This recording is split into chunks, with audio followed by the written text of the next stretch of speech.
Hello guys, आप सब कैसे हैं? आई होप आप सब ठीक होंगे और खुश होंगे।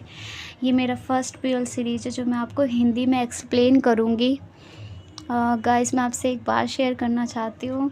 जब मैंने फ़र्स्ट टाइम इस बीएल सीरीज़ को देखा था तो मैं बहुत रोई थी, बहुत ज़्यादा रोई थी और मुझे समझ नहीं आ रहा था कि मैंने देख क्या लिया। मैं 2 वीक्स के लिए सदमे में चली गई थी कि ये हो क्या गया, क्या देखा मैंने। आई होप आप सबको भी ये सीरीज़ बहुत पसंद आएगी। तो चलिए शुरू करते हैं। कहानी की शुरुआत में दिखाया जाता है जो हमारा फर्स्ट मेन लीड है वो रोड के इस साइड खड़ा होता है और सामने देख रहा होता है। हमारे सेकंड मेन लीड को दिखाया जाता है जो कि रोड के उस साइड खड़ा है। हमारा फर्स्ट मेन लीड मन में बोलता है कि लोग कहते हैं कि इस वक्त के साथ सब बदल जाता है, लेकिन मेरे लिए आज भी ये पर्सन सेम है।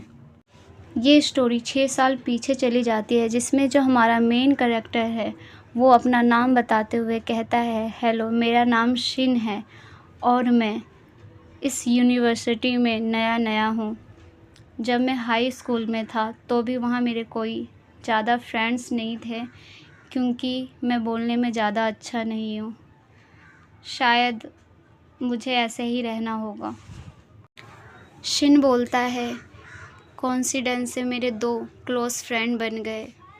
शिन के 2 क्लोज़ फ्रेंड बन जाते हैं। एक का नाम होता है ब्राइट और दूसरे का नाम होता है प्रमोट। स्टोरी के आगे दिखाया जाता है कि जो हमारा शिन है वो अपने दोस्तों के साथ एक पोस्टर को देख रहा होता है और वो सब आपस में कुछ बातें कर रहे होते हैं। इस पोस्टर में जो पर्सन है वो हमारा सेकंड मेन लीड है जो कि मैंने आपको स्टोरी के शुरुआत में ही बता दिया था। इसका नाम पी केंग है, यानी इसका नाम केंग है और ये सीनियर है और ये यूनिवर्सिटी में बहुत ज़्यादा फेमस है। प्रमोद कहता है कि तुम बड़े ध्यान से इस पोस्टर को क्यों देख रहे हो, क्या तुम्हें ये पर्सन पसंद है? तो शिन कहता है कि हाँ, मुझे ये पर्सन पसंद है, ये मेरा आइडल है, मैं इसे अपना आइडल मानता हूँ और ये एक बहुत ज़्यादा सक्सेसफुल पर्सन बनेगा। तो प्रमोद कहता है, तुम्हें कैसे पता कि ये सक्सेसफुल पर्सन बनेगा या नहीं? तो शिन कहता है, मुझे ऐसा लगता है कि ये सच में एक दिन बहुत सक्सेसफुल पर्सन बनेगा। शिन का एग्ज़ाम होता है और वो अपने एग्ज़ाम देने के लिए आता है, लेकिन टीचर उसको रोक देती है ये कहते हुए कि तुमने प्रॉपर ड्रेस नहीं पहनी है तो मैं तुम्हें एग्ज़ाम देने नहीं दे सकती, ये रूल के ख़िलाफ़ है। तो शिन कहता है, प्लीज़ मैम, मेरी टाई लग रहा है कहीं गिर गई है, प्लीज़ मुझे एग्ज़ाम देने दीजिए। तो टीचर कहती है कि नहीं, बिल्कुल नहीं, पहले जाओ और जल्दी से प्रॉपर ड्रेस पहन के आओ, तभी तुम एग्ज़ाम दे सकते हो। शिन भागते हुए बाहर की तरफ जाता है, वैसे ही वो अचानक से एक पर्सन से टकरा जाता है और वो माफ़ी मांगने लगता है। वैसे ही वो अपनी नज़रें उठाकर जब देखता है तो वो कोई और नहीं, पिकेंग होता है। तो पिकेंग कहता है, तुम इतनी जल्दीबाजी में कहाँ जा रहे हो? तो शिन कहता है, मैं वो टाई भूल गया इसलिए मैं टाई लेने जा रहा हूँ जल्दी से, वरना मैं एग्ज़ाम नहीं दे पाऊँगा। तो पिकेंग कहता है, कोई बात नहीं, मैं तुम्हें टाई देता हूँ। वैसे ही पिकेंग अपनी टाई उतार के शिन को देने लगता है तो शिन कहता है, नहीं नहीं, इसकी कोई ज़रूरत नहीं है, मैं जल्दी से जाके मार्केट में ख़रीद लूँगा। तो पिकेंग कहता है, तुम्हारा एग्ज़ाम कब है? तो शिन कहता है, मेरा एग्ज़ाम 9 बजे है। तो कहता है, ये देखो 9 बजने ही वाले हैं, जल्दी जाओ और एग्ज़ाम दे के आओ। यहाँ पर शिन की मॉम को दिखाया जाता है जो कि शिन को बोल रही होती हैं, बेटा ये क्या कर रहे हो तुम, इसे वॉशिंग मशीन में क्यों नहीं धोते? एक्चुअली यहाँ पर जो शिन होता है वो टाई को अपने हाथों से धो रहा होता है, इसलिए उसकी मॉम कहती है, तुम इसे वॉशिंग मशीन में क्यों नहीं धोते? शिन कहता है, मॉम, ये मेरे सीनियर की टाई है इसलिए मैं इसे अपने हाथों से धो रहा हूँ। वैसे भी अगर उन्होंने मेरी मदद नहीं की होती तो मैं एग्ज़ाम नहीं दे पाता मॉम।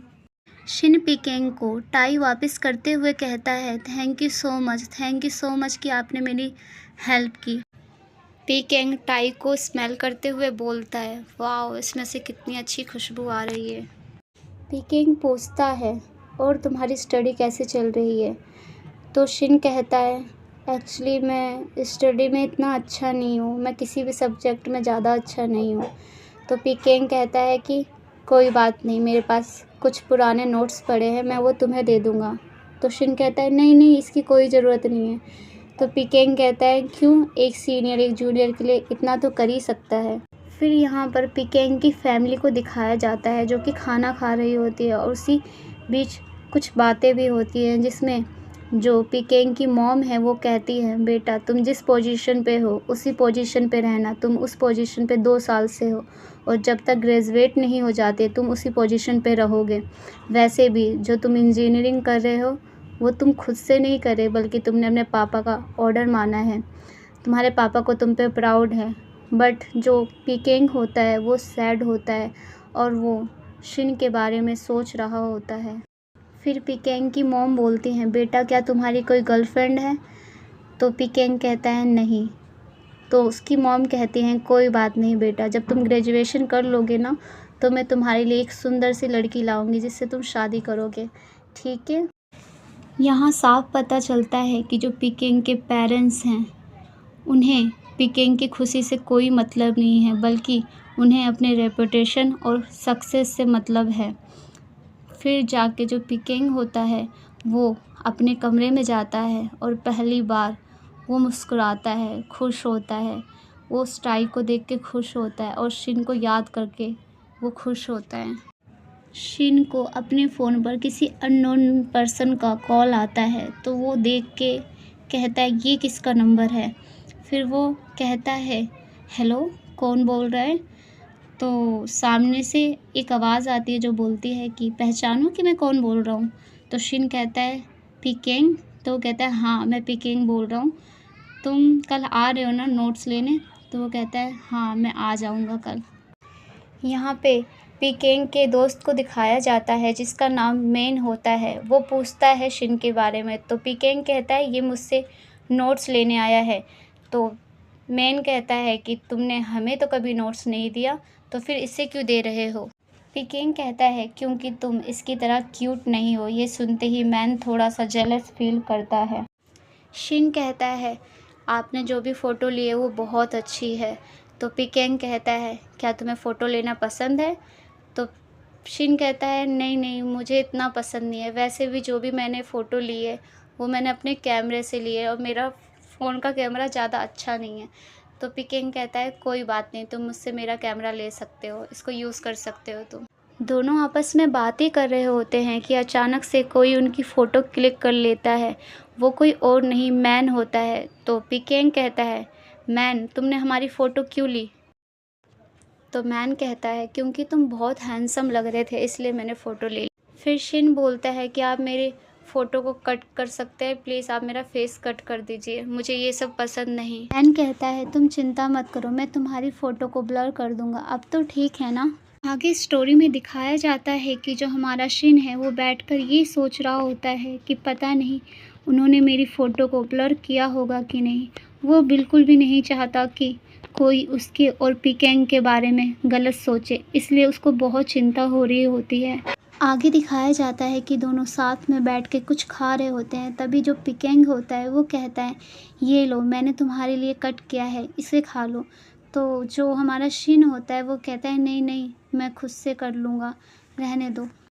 फिर दिखाया जाता है कि जो पिकेंग है वो शिन की स्टडी में हेल्प कर रहा है और वो काफ़ी ज़्यादा थक जाता है तो वो वहीं पे सो जाता है। फिर शिन उसको देखने लगता है। शाम हो जाती है, दोनों घर के लिए जा रहे होते हैं। तभी जो हमारा शिन है वो कहता है कि पिकेंग तुम्हारा घर कहाँ है? तो पिकेंग एड्रेस बताता है। तो जो शिन है वो बोलता है अरे ये तो काफ़ी दूर है, आज तो तुम बहुत थक गए हो और तुम ड्राइव कैसे करोगे, क्या तुम मेरे घर पे सोना पसंद करोगे? पिकेंग बोलता है सच में मैं सो सकता हूँ?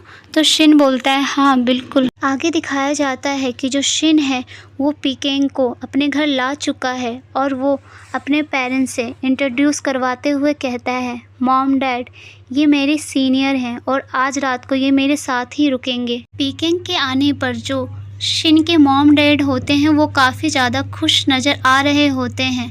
मॉम कहती हैं देखा आपने हमारे बेटे ने एक फ्रेंड बनाया है और वो आज रात को हमारे साथ ही रुकने वाला है, कितनी अच्छी बात है। शिन का बेडरूम दिखाया जाता है जहाँ पर जो पीकेंग है शिन के बेड पर ऊपर बिना कुछ पहने ही सो जाता है। तभी जो शिन है वो कहता है, क्या तुम्हें ठंड नहीं लग रही, तुम ऐसे कैसे सो रहे हो? तो वो कहता है कि नहीं मैं ठीक हूँ। तो वो कहता है नहीं, मेरी जो एसी है वो बहुत ज़्यादा ठंडी है, तुम्हें ठंड लग जाएगी। तो पीकेंग कहता है मेरे पास पहनने के लिए कुछ नहीं है। जो शिन है वो अपने कपड़े पीकेंग को पहनने के लिए देता है। तभी पीकेंग कहता है मैं इस कपड़े में कैसा लग रहा हूँ? तो शिन की हंसी छूट जाती है और वो हंसने लग जाता है। शिन पहली बार किसी के साथ अपना बेड शेयर कर रहा होता है। पीकेंग को इतना पास देखकर उसे बड़ा अजीब लगता है और वो बहुत अनकंफर्टेबल फील करने लगता है। जो पीकेंग है वो शिन के और ज़्यादा पास जाकर सोने लगता है। शिन को बहुत ज़्यादा अनकंफर्टेबल फील हो रहा होता है, लेकिन जो पीकेंग है वो उसके और ज़्यादा पास जाने लगता है और उसको पकड़ के सोने लगता है। शिन पीकेंग का हाथ हटाता है और उससे दूर होने की कोशिश कर रहा होता है, लेकिन जो पीकेंग है बार बार उसके पास जाता है और उसके ऊपर हाथ रखने की कोशिश करता है। आगे कॉलेज का सीन दिखाया जाता है जहाँ पे पीकेंग और शिन दोनों साथ में कॉलेज आते हैं। तभी जो पीकेंग होता है वो शिन से कहता है, क्या मैं हर रात को तुम्हारी जगह पर सो सकता हूँ? क्या ये अच्छा नहीं होगा? ये बात सुनकर शिन शॉक्ड हो जाता है और उसकी तरफ देखने लगता है। तभी पीकेंग बात को संभालते हुए कहता है, अरे नहीं, मैं तो मजाक कर रहा था, ऐसी कोई बात नहीं है। कॉलेज की 2 लड़कियों को दिखाया जाता है जिसमें से एक लड़की बोलती है, ये दोनों काफ़ी क्लोज लग रहे हैं। फिर दूसरी लड़की बोलती है, मैंने पीकेंग को आज तक किसी के साथ यूनिवर्सिटी में आते हुए नहीं देखा। ये दोनों लड़कियां शिन के ही क्लास की होती हैं और शिन के पास जाकर बोलती हैं, शिन क्या हम तुमसे एक बात पूछें, तुम्हारा पीकेंग के साथ क्या रिश्ता है? तो हमारा पार्ट 1 यहीं पे ख़त्म होता है। अगर आपको मेरी वीडियो थोड़ी सी भी अच्छी लगी हो तो प्लीज़ लाइक एंड सब्सक्राइब कर दीजिएगा और मिलते हैं नेक्स्ट वीडियो में। बाय।